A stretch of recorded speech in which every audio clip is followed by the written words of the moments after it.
ओम श्री परमात्मने नमः। श्री पुराण पुरुषोत्तमाय नमः। श्री गोपी जनवल्लभाय नमः। वन्दे बन्दारुमन्दारं वृन्दावन विनोदिनं वृन्दावन कलानाथं पुरुषोत्तममद्भुतम्। कृष्णाय वासुदेवाय हरये परमात्मने प्रणतक्लेशनाशाय गोविन्दाय नमो नमः। जय श्री राधे, जय श्री कृष्ण। समादरणीय भक्त सज्जन, ज्ञानसागर युट्युब च्यानललाई हेरेर बसिरहनुहुने तपाईँ सम्पूर्ण श्रद्धालु भक्त सज्जनहरू, पवित्र मनहरू, हामी यो ज्ञानसागर युट्युब च्यानलको माध्यमबाट 2083 साल जेठ महिनाको 3 गतेदेखि 2083 साल असार महिनाको 1 गतेसम्म पर्न गएको पुरुषोत्तम मास, जसलाई तपाईँ हामी मलमास पनि भन्छौँ, यसको नाम रहन गएको छ पुरुषोत्तम मास, जसलाई भगवान पुरुषोत्तमले स्वयं आफ्नो नाम प्रदान गर्नुभयो। यति परम पवित्र साक्षात भगवान पुरुषोत्तमलाई आफ्नो मासको स्वामी पाएको यो जुन पुरुषोत्तम मास छ, यो अत्यन्तै पवित्र महिना रहन गएको छ, जसलाई 13औं महिना, यो 3 वर्षमा एकपटक आउने गर्दछ। वैशाख जेठ असार साउन भदौ असोज कार्तिक मङ्सिर पुष माघ फागुन र चैत, यी 12वटा महिनाभन्दा पृथक महिना। हामीले महिनाको हिसाबले वैशाख जेठ भन्दै गयौँ भने 12 मात्रै पुर्याउँछौँ, तर पक्षको हिसाबले हाम्रा 2वटा मास हुन्छन्, एउटा सौर्य मास, अर्को चन्द्र मास। यी दुवै मासलाई गणना गर्ने क्रममा ठीक 3 वर्षमा यो पुरुषोत्तम मास आउने गर्दछ, जसलाई चान्द्रमासको आधारमा गणना गरिन्छ। र यो पुरुषोत्तम मास जुन वर्षमा आउँछ नि, त्यो वर्षमा 13वटा महिनाहरू हुन जान्छन्। जसरी तपाईँ हामीले सुने अनुसारले केवल 12वटा महिना मात्रै सुनेका छौँ, तर त्यो सुनेको भनेको केवल सौर्य मासका आधारमा हो, सूर्यको गणना अनुसार। तर चन्द्रमाको गणना अनुसार यस वर्ष 13वटा महिना रहन गएका छन्। र यो जेठ महिनामा आएको, जसलाई अधिक मास भनेर भनिन्छ, यसलाई भगवानले स्वयं आफ्नो नाम प्रदान गर्नुभएको छ, जसलाई पुरुषोत्तम मास पनि भनेर भन्छौँ। यो अत्यन्तै पवित्र महिना, 12वटा महिनामा सबैभन्दा पवित्र महिना भनेर यो पुरुषोत्तम मासलाई मानिन्छ। अत्यन्तै पवित्र, किनभने साक्षात पुरुषोत्तम भगवान नै यो महिनाको स्वामी हुनुहुन्छ र भगवानले नै आफ्नो नाम प्रदान गर्नुभएको छ यो पुरुषोत्तम मासलाई। यसको सृष्टि कसरी भयो, भगवानले किन यसलाई सृष्टि गर्नुभयो, अनि आफ्नो नाम स्वयं किन प्रदान गर्नुभयो, यी विविध प्रसङ्गहरू अब हामी आजदेखि असार 1 गतेसम्म हजुरका घर घरमा प्रत्येक दिन पुरुषोत्तम मासको यो महात्म्यका कथाहरूलाई एक एक अध्याय गरेर श्रवण गर्नेछौँ। हजुर कोही पनि नछुट्नुहोला, किनभने यो जुन महिना छ, यो महिना, यस वर्ष हामीले यो महिनामा कुनै पनि पुण्य गरेनौँ, यस महिनाको महात्म्यलाई श्रवण गरेनौँ भने हामीले यो महात्म्यलाई श्रवण गर्नका लागि 3 वर्ष पर्खनुपर्ने हुन्छ। त्यसकारणले गर्दाखेरि यो अत्यन्तै पवित्र पुण्यवान महिना रहन गएको छ। यसका प्रत्येक अध्यायका कथाहरू हामी प्रत्येक दिन हजुरलाई ठीक बिहान 7 बजे ज्ञानसागर युट्युब च्यानलको माध्यमबाट हजुरलाई श्रवण गराउनेछौँ। हजुर सबैजना 7 बजेदेखि यो ज्ञानसागर युट्युब च्यानलमा आउने जुन पुरुषोत्तम मासको कथा छ, यो कथालाई सुनेर आफ्नो अन्तर्हृदय भगवानमा समर्पण गर्न सक्नुहुनेछ। यो पुरुषोत्तम मासमा यदि कसैले भगवानको चिन्तन गर्छ, भगवानको पुकार गर्छ, भगवानको कीर्तन गर्छ भने त्यसले कोटि पुण्यलाई प्राप्त गर्छ भनेर यही पुरुषोत्तम मास महात्म्यमा उल्लेख गरिएको छ। त्यसै अन्तर्गत समादरणीय भक्त सज्जन, हामी उपस्थित बनिसकेका छौँ। हजुरलाई आजदेखि लिएर असार 1 गतेसम्म प्रत्येक दिन बिहान 7 बजे पुरुषोत्तम मासको महात्म्य लिएर म पण्डित रोशन भट्टराई उपस्थित बन्नेछु। हजुर सबैजनाले सुनेर लाभ लिन सक्नुहुनेछ। समादरणीय भक्त सज्जन, यो पुरुषोत्तम मास महात्म्यमा जम्मा 31वटा अध्यायहरू रहन गएका छन्। यसमा सौनकादि 88,000 ऋषिहरूलाई सुतजी महाराजले श्रवण गराउनु भएको प्रसङ्ग, नैमिसारण्य नाम गरेको क्षेत्रमा सुतजी महाराजले सौनकादि 88,000 ऋषिहरूलाई श्रवण गराउनु भएको यो दिव्य प्रसङ्ग रहन गएको छ। यहाँ सबैभन्दा पहिलो अध्यायमा ग्रन्थकर्ता भन्नुहुन्छ, वन्दे वन्दारु मन्दारम वृन्दावन विनोदिनं वृन्दावन कलानाथं पुरुषोत्तममद्भुतं। जुन भगवान वृन्दावनमा अनेक प्रकारका लीलाहरू गर्नुभयो, गोपीहरूका प्यारा बनेर वृन्दावनमा विविध लीला कथा गुणानुवादहरूलाई आफ्ना लीला कथाका माध्यमबाट आफ्ना अन्तर सम्पूर्ण भक्तहरूलाई आनन्दित बनाउनेवाला त्यस्ता भगवान श्रीकृष्ण, जसले यो संसारमा 125 वर्षसम्म आएर यो संसारमा लीला कथाका माध्यमबाट आफ्नो भक्तको अन्तर्हृदयलाई पवित्र बनाउनु भयो, त्यस्ता परमपुरुष परमात्मा भगवान श्रीकृष्णलाई म नमन गर्न चाहन्छु। नारायणं नमस्कृत्य नरं चैव नरोत्तमं देवीं सरस्वतीं व्यासं ततो जयमुदीरये। त्यस्ता परमपुरुष परमात्मा भगवान जो नरनारायण भगवान हुनुहुन्छ। अनि त्यस्तै गरेर वाणीकी अधिष्ठात्री देवी सरस्वती र सम्पूर्ण वेद वेदान्त उपनिषद पुराणहरूको रचनाकार भगवान वेदव्यासलाई म नमन गर्न चाहन्छु भन्नुहुन्छ। श्रावितं नारदं पूर्वे नारायण तपस्विना पुरुषोत्तममासस्य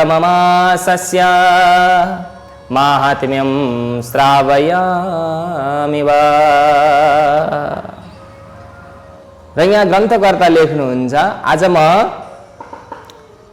धेरै समय अगाडि नरनारायण भगवानले नारद मुनिलाई सुनाउनु भएको यो पुरुषोत्तम महिनाको महात्म्य हजुरलाई श्रवण गराउनेछु। हो सज्जन, जसरी यहाँ ग्रन्थकर्ताले भन्नुभयो त्यस्तै हामी पनि हजुरलाई प्रत्येक दिन बिहान प्रत्येक अध्यायका कथाहरूलाई श्रवण गराउनेछौँ। ठिक 7 बजे ज्ञानसागर युट्युब च्यानलको माध्यमबाट हजुरले सुनेर लाभ लिन सक्नुहुनेछ। यहाँ कथालाई प्रारम्भ गर्दै भन्नुहुन्छ,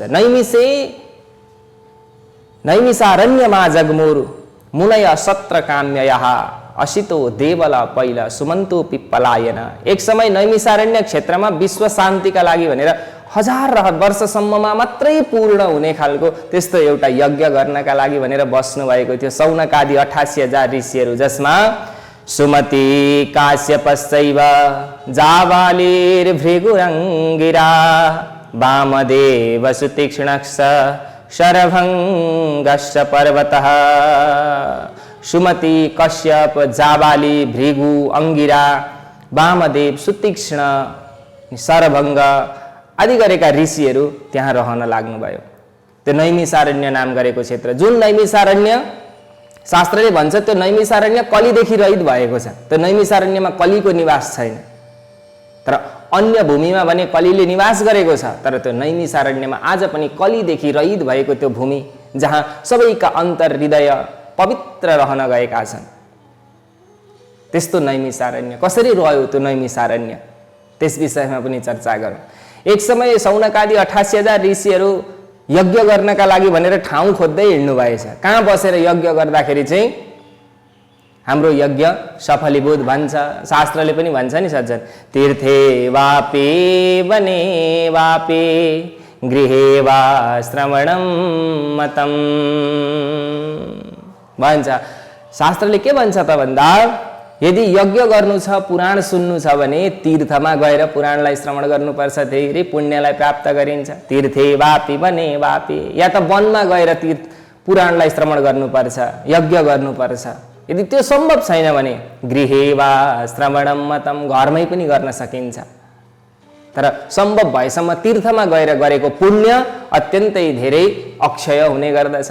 त्यसकारणले गर्दा कहाँ गएर चाहिँ यज्ञ गर्दाखेरि हाम्रो यज्ञ सफलीभूत हुन्छ भनेर भगवान नारायणका साथमा जानुभयो। नारायणले पनि भन्नुभएछ म मेरो सुदर्शन चक्रलाई छोडिदिन्छु, यो सुदर्शन चक्रको पछि पछि जानुहोला, जहाँ जाँदा सुदर्शन चक्र रहनुहुन्छ त्यहीँ बसेर हजुरहरूले यज्ञ गर्नुहोला भनेपछि ती सम्पूर्ण ऋषिहरू सुदर्शन चक्रको पछि पछि जाँदै हुनुहुन्थ्यो। नैमिसारण्य जुन भारतको उत्तराखण्डमा पुगे पछाडि एउटा जङ्गल छ, त्यो जङ्गलमा यति पवित्र ठाउँ थियो कि त्यो ठाउँलाई छोडेर सुदर्शन चक्र अगाडि बढ्नै चाहनु भएन, त्यही ठाउँमा रहन लाग्नुभयो। सुदर्शन चक्रका ती धारहरू त्यहीँ रहन लाग्नुभयो र त्यसै ठाउँमा बसेर शौनक आदि 88,000 ऋषिहरूले यज्ञ गर्न लाग्नुभयो विश्व शान्तिका लागि। त्यसैले त्यो ठाउँलाई नैमिसारण्य भनिन्छ। नैमिष भनेको सुदर्शन चक्रका धारहरू अनि अरण्य भनेको जङ्गल। सुदर्शन चक्रका धारहरू एउटा जङ्गलमा गएर रहेका कारणले गर्दाखेरि त्यो ठाउँलाई आज पनि नैमिसारण्य भनेर भन्छौँ। तपाईँ हामी पनि त्यो नैमिसारण्य नाम गरेको क्षेत्रमा तीर्थ गर्नका लागि, तीर्थाटन गर्नका लागि कति पुग्यौँ पनि होला, कति पुग्नेवाला पनि छौँ होला। हो सज्जन, जीवनमा एकचोटि त्यो नैमिसारण्य भूमिको दर्शनले मात्रै पनि यो जीवनमा गरेका सम्पूर्ण पापहरू नष्ट भएर जान्छन् भनेर शास्त्रले उल्लेख गरेको छ। त्यति पवित्र भूमि, त्यो भूमिमा शौनक आदि 88,000 ऋषिहरू बस्न लाग्नु भएको थियो। विशालाख्यो विष्णुवृद्धो जर्जरो जय जङ्गमो पारः पराधर पुरो महाकायो थजैमिनी। महाग्रीव, महाबाहु, महोदर, महाबल अनि त्यस्तै गरेर विष्णुवृद्ध, जर्जर, जय, जङ्गम, पाशधर, पुर, महाकाय, जैमिनी आदि गरेका ऋषिहरू त्यहाँ रहन लाग्नु भएको थियो। लोकानुग्रह कर्तार परोपकृतशालिनी पर प्रियतरासैव श्रौतस्मार्त परायणा। यहाँ ग्रन्थकर्ता भन्नुहुन्छ संसारका जति पनि प्राणीहरूको भलाइ गर्ने, सधैँ परोपकार मात्रै गर्नेवाला, अरूको कल्याण गर्नमा सधैँ तयार रहनेवाला, श्रौत स्मार्त कर्म गरिरहने त्यस्ता परम वन्दनीय श्रद्धेय ऋषिहरू त्यो नैमिसारण्य नाम गरेको क्षेत्रमा दीर्घकालीन यज्ञ गर्नका लागि भनेर बस्न लाग्नुभयो। त्यसै बेला तीर्थयात्रा गर्दै सम्पूर्ण तीर्थहरू घुम्ने इच्छाले सुतजी महाराज पनि त्यहाँ आइपुग्नु भएछ।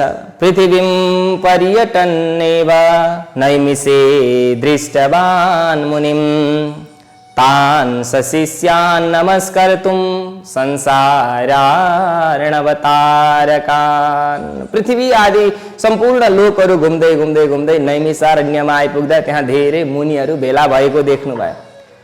यो संसार रूपी समुद्रबाट पारी पुर्याउने ती आफ्ना शिष्यले शहीद भएका मुनिहरूलाई सुतजी महाराजले पनि नमस्कार गर्न लाग्नुभयो। सुतजी महाराजको आगमनले ती सम्पूर्ण ऋषिहरू प्रसन्न बन्न लाग्नुभयो। सुतजी महाराज अत्यन्तै धेरै उत्साहित बन्न लाग्नुभयो र मुनिहरूका छेउमा जान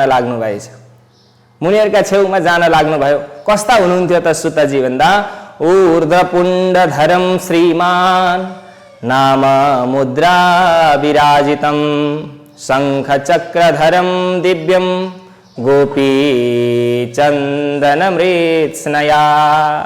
यहाँ ग्रन्थकर्ता भन्नुहुन्छ ऊर्ध्वपुण्डधरं श्रीमन्, ऊर्ध्वपुण्डलाई धारण गर्नुभएका, निधारमा भगवान रामको नाम अंकित गर्नुभएका, गोपी चन्दन धारण गर्नुभएका, गोपी चन्दनले दिव्य शङ्ख चक्रको छापलाई धारण गर्नुहुने, तुलसीको मालाले सुशोभित हुनुभएका त्यस्ता सुतजी महाराज त्यहाँ आइपुग्नु भयो। प्रणम्य विधिवद सुतं नम्री भूया बवासयन् श्रोतु कामा बब्रु समा बब्रु विचित्रा विविधा कथा।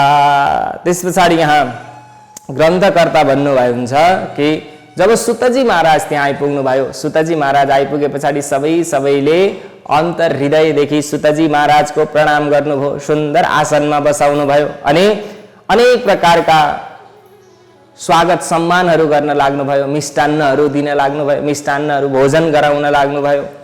तर त्यस पछाडि विनम्र स्वभाव भएका सुतजीले हर्षपूर्वक सबै ऋषिहरूलाई दुवै हात जोडेर बारम्बार दण्डवत प्रणाम गर्न लाग्नुभयो। बद्धाञ्जलि पुटो भूत्वा ननाम दण्डवन मुहु। सुतजी महाराजले पनि हात जोडेर दण्डवत प्रणाम गर्न लाग्नुभयो। त्यस पछाडि ती ऋषिहरू त्यहाँ रहनुभएका सम्पूर्ण ऋषिहरूले सुतजी महाराजलाई प्रश्न गर्दै भन्न लाग्नुभयो, सुत सुत चिरञ्जीव भव भागवतो महान् अस्माभिस्त्वासनं तेद्य कल्पितं सुमनोहरम्। हे सुतजी, हजुर त धेरै समयसम्म बाँचिरहनुहोस्, हजुरको आयु लामो होस् प्रभु, हजुर सधैँ भगवानको भक्त बनिरहनुहोस्, हजुरको अन्तर्हृदयमा भगवानको भक्ति सधैँ उजागर भइरहोस्। तपाईका लागि आज हामीले यो अत्यन्तै सुन्दर आसन ओछ्याएका छौं प्रभु, यो आसनमा आएर हजुर विराजमान भइदिनु होला। अत्रास्यतां महाभाग श्रान्तो शित्यवदन द्विजः। हे महाभाग, हे भाग्यमानी सुतजी, हजुर धेरै टाढादेखि हिँडेर आउनु भएको छ, थाक्नु पनि भएको होला, आउनुहोस् बस्नुहोस् भनेर ब्राह्मणहरूले बिन्ती बिसाउन लाग्नुभयो। सुतजी महाराज पनि ब्राह्मणहरूले दिएको त्यो दिव्य आसनमा गएर रहन लाग्नुभयो। त्यस पछाडि त्यहाँ बसिसके पश्चात ऋषिहरूले प्रश्न गर्दै भन्नुहुन्छ, सुत सुत महाभाग भाग्यवानसि साम्प्रतं पराशर्यवचाहार्दं त्वं वेद कृपया गुरु। ऋषिहरूले भन्न लाग्नुभयो, हे सुतजी, हजुर त अत्यन्तै भाग्यमानी हुनुहुन्छ, यति भाग्यशाली हुनुहुन्छ नि प्रभु। पराशर अर्थात व्यासका वचनले हृदयलाई हरण गर्ने कुरा गुरुका कृपाले तपाईं यतिखेर सबै जान्नुहुन्छ प्रभु। हजुरलाई थाहा नभएको कुनै पनि कुरा छैन। त्यस कारणले गर्दाखेरि हे प्रभु, आज हामी हजुरलाई प्राप्त गरेर अत्यन्तै खुसी बनेका छौं। आज धेरै दिन पछाडि यो वनमा किन आउनुभयो प्रभु? हजुर कसरी यो वनमा आउनुभयो? आज हजुरको केवल दर्शनले मात्र नै हाम्रो अन्तर हृदयमा भएका विकारहरू नष्ट भएर गए प्रभु। हजुर त प्रशंसाका पात्र हुनुहुन्छ। व्यासका शिष्यका रूपमा रहने हे शिरोमणि सुतजी, हजुर त पूज्य हुनुहुन्छ। हे प्रभु, संसारेस्मिन् सारे तु श्रोतव्यानि सहस्रशः तत्र श्रेयस्करं स्वल्पं सारभूतं च यद् भवेत्। यो सार संसारमा सुन्न योग्य हजारौं विषय छन्, यस्तो पो सुन्न पाए हुन्थ्यो, यस्तो कार्य गर्न पाए हुन्थ्यो, भगवानका लीला चरित्रहरू श्रवण गर्न पाए हुन्थ्यो भन्ने धेरै विषयहरू छन् प्रभु। ती मध्ये हजुरले जान्नु भए मध्ये यो संसारलाई कल्याण गर्नेवाला जति पनि विषयहरू छन्, ती सम्पूर्ण विषयहरूको सार के छ प्रभु, त्यो बताइदिनु हो। जो तपाईको मनमा निश्चय गरिएका छन्, यो संसार रूपी समुद्रमा डुबेका जीवात्माहरूलाई पार पुर्याउनेवाला कल्याणकारी कुरा के छ प्रभु, त्यो बताइदिनुहोस्। हामी त्यो सुन्न चाहन्छौं। हरि लीला रसोपेतम परमानंद कारणम एवं पृष्ठ शनैकाद्यै सूत प्रोवाच प्राञ्जलि। हे प्रभु, हामीलाई हजुरले कानका लागि रसायन औषधि समान मानिने त्यस्ता कथाहरू श्रवण गराउनुहोस्। हे प्रभु, यो सारा संसारमा भएका जीवात्माहरूले मुक्ति गतिलाई प्राप्त गर्नका लागि कस्तो प्रकारको कर्म गर्नुपर्छ प्रभु, त्यो सम्पूर्ण कुरा हामीलाई बताउनुहोस्। भने पछाडि सुतजी महाराज भन्नुहुन्छ शृण्वन्तु मुनय सर्वे मदुक्तं सुमनोहरम् आदावहं गतो विप्रास तीर्थम पुष्कर संगीतम। हे समस्त मुनि हो, अब म जुन कथा हजुरलाई श्रवण गराउँदैछु नि त्यो कथा हजुरले भक्तिका साथमा श्रवण गर्नुहोस्, ध्यानपूर्वक सुन्नुहोस् प्रभु। हे ब्राह्मण हो, म तीर्थ गर्नका लागि हिँडेको एउटा तीर्थयात्री हुँ। म सबैभन्दा पहिले पुष्कर नाम गरिएको तीर्थमा गएँ। म पुष्कर नाम गरेको तीर्थमा गएँ अनि त्यहाँ गइसके पश्चात स्नात्वा तृप्त्वा ऋषिन् पुण्यान् सुरान् पितृगणानथ तथा प्रयातो यमुनां प्रतिबन्ध विनाशिनीम्। त्यस पछाडि त्यहाँ गएर स्नान गरेर पवित्र भएर देवी देवताहरूलाई, पितृहरूलाई, ऋषिहरूलाई तर्पण आदिले तृप्त पारेर अनि त्यस पछाडि समस्त विघ्न बाधाहरूलाई नाश गरिदिने वाली त्यस्तै यमुनाका किनारमा गएँ। यस्तै प्रकारले म धेरै तीर्थहरू जान लागे। गत्वा चर्मण्यतिं पश्चात् सेतुबन्धमथागमं ततो नारायणं द्रष्टुं गतोऽहं बदरिकावनं।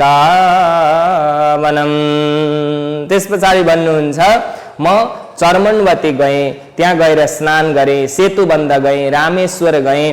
त्यस पछाडि नारायणको दर्शन गर्नका लागि म बद्रिक आश्रम गएँ, बदरी वन जान लागेँ र त्यहाँ गइसके पश्चात त्यस पछाडि त्यहाँ नरनारायण भगवानको दर्शन गरेर अनि सम्पूर्ण तपस्वीहरूलाई अभिनन्दन गरेर फेरि नारायणलाई स्तुति गरेर नमस्कार गरेर त्यस पछाडि म सिद्ध क्षेत्र जान लागेँ। तत्र सिद्धाश्रमा जगमुर योगिन सिद्धिभूषणा देवर्षयस्य तत्रैव निराहाराश्च केचनः।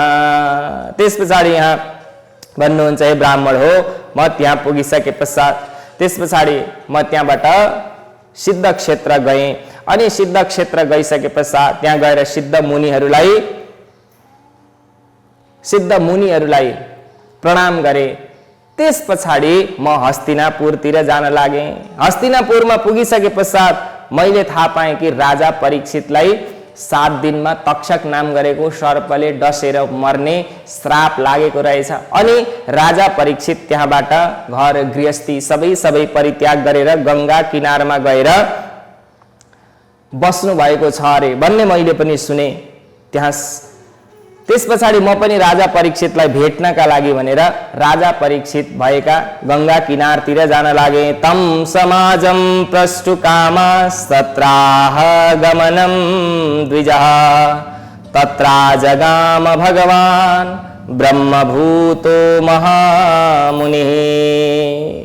म त्यहाँ पुग्दाखेरि यति धेरै ऋषिहरूलाई मैले देखेँ, यति धेरै सन्त महात्माहरूलाई देखेँ। कोही वायुलाई आहार गर्नेवाला, कोही जल मात्र आहार गर्नेवाला, कोही रुखबाट झरेका सुखेका पत्तालाई मात्रै ग्रहण गर्नेवाला, त्यस्ता ऋषिहरू, त्यस्ता तपस्वी ऋषिहरूलाई त्यहाँ ऋषिहरूको दर्शन गर्ने अवसरलाई प्राप्त गरे। हे ब्राह्मण हो, त्यस समाजसँग म पनि केही सोध्ने इच्छाले त्यहाँ गएँ। त्यसै बेला ब्रह्मस्वरूप भगवान महामुनि व्यासपुत्रो महातेज सुखदेव प्रतापवान श्रीकृष्ण चरणाम्भोजे मनसो धारणाम ददात। त्यसै बेला व्यासका छोरा अत्यन्तै तेजस्वी, अत्यन्तै प्रतापी श्रीकृष्णका चरणारविन्दमा मनलाई लगाइरहनु हुने सुखदेवजी त्यहाँ आइपुग्नु भयो। ती 16 वर्षका हुनुहुन्थ्यो सुखदेवजी महाराज। 16 वर्षीय योगीराज, शङ्खको आकारको घाँटी भएका, निकै अग्ला, अत्यन्तै चिल्ला, सुन्दर मुहार भएका त्यस्ता सुखदेवजीको त्यहाँ आगमन भयो। अवधूतं ब्रह्मभूतं श्रीवद्भिर्बालकैर्वृतं स्त्रीगणैर्धूलिहस्तैश्च मक्षिकाभिर्गजो यतः। अवधूत जस्ता ब्रह्मस्वरूप त्यस्ता सुखदेवजीका वरिपरि धेरै बालकहरू झुम्मिरहेका रहेछन्, धेरै बालकहरू झुम्मिरहेका थिए। त्यस पछाडि सुखदेवजी महाराज त्यहाँ आउनुभयो। सबै मुनिहरूले हात जोडेर प्रणाम गर्न लाग्नुभयो। हात जोडेर प्रणाम गरिसके पश्चात सम्पूर्ण मुनिहरूले राजा परीक्षितले जब सुखदेवजी महाराजलाई हात जोड्न लाग्नुभयो त्यतिखेर सबै ती बालकहरू पनि त्यहाँबाट भाग्न लागे। ओहो, यिनलाई त राजाले पनि प्रणाम गर्दैछन्, यिनी त सिद्ध पुरुष रहेछन्, हामीले यिनको पछि पछि यिनलाई जिस्काएको राजाले देखे भने हामीलाई दण्ड दिन्छन् भनेर त्यहाँबाट आफ्नो आफ्नो घरतिर फर्केर जान लागे। आसनम कल्पयान चक्रु सुकायो न तमोत्तमम आसे दूरमुनयों भोज कण्ठिकाय सदाइव। त्यस पछाडि यता मुनिहरूले सुखदेवजीका लागि अत्यन्तै अग्लो उत्तम आसनलाई ठिक पार्न लाग्नुभयो र त्यसमा सुखदेवजी महाराजलाई विराजमान गराउन लाग्नुभयो। अनि मुनिहरू पनि बस्न लाग्नुभयो, सुखदेवजी महाराजका वरिपरि बस्न लाग्नुभयो। त्यस आसनमा बसेका व्यासका पुत्र ज्ञान रूपी महासागरका चन्द्रमा जस्ता महामुनि भगवान सुखदेवजी सम्पूर्ण ब्राह्मणहरूद्वारा गरिएको जुन पूजा छ, जुन सत्कार छ, जुन सम्मान छ, त्यो सम्मानलाई स्वीकार गर्न लाग्नुभयो। र त्यतिखेर जब सुखदेवजी महाराजलाई सबै ऋषिहरूले पूजन गरे, पूजन गर्दाखेरि ताराहरूले घेरिएका, ताराहरूका बीचमा जसरी चन्द्रमा सुहाइरहेका हुन्छन् त्यसरी नै शोभायमान देखिन लाग्नुभयो भनेर समादरणीय भक्त सज्जन, यो पहिलो अध्यायको प्रसङ्ग जुन सुतजी महाराजले सौनकादि 88,000 ऋषिहरूलाई श्रवण गराएको प्रसङ्ग हामीले हजुरलाई पनि श्रवण गरायौँ समादरणीय भक्त सज्जन। अब यहाँभन्दा उता दोस्रो अध्यायको प्रसङ्ग हामी भोलि बिहान ठिक 7 बजे हजुर समक्ष लिएर उपस्थित बन्ने नै छौँ। तबसम्मका लागि सम्पूर्णमा जय श्री राधे, जय श्री कृष्ण। सर्वे भवन्तु सुखिनः, सर्वे सन्तु निरामया, सर्वे भद्राणि पश्यन्तु, मा कश्चित् दुःखभाग् भवेत्। ओम शान्तिः, ओम शान्तिः, ओम शान्तिः।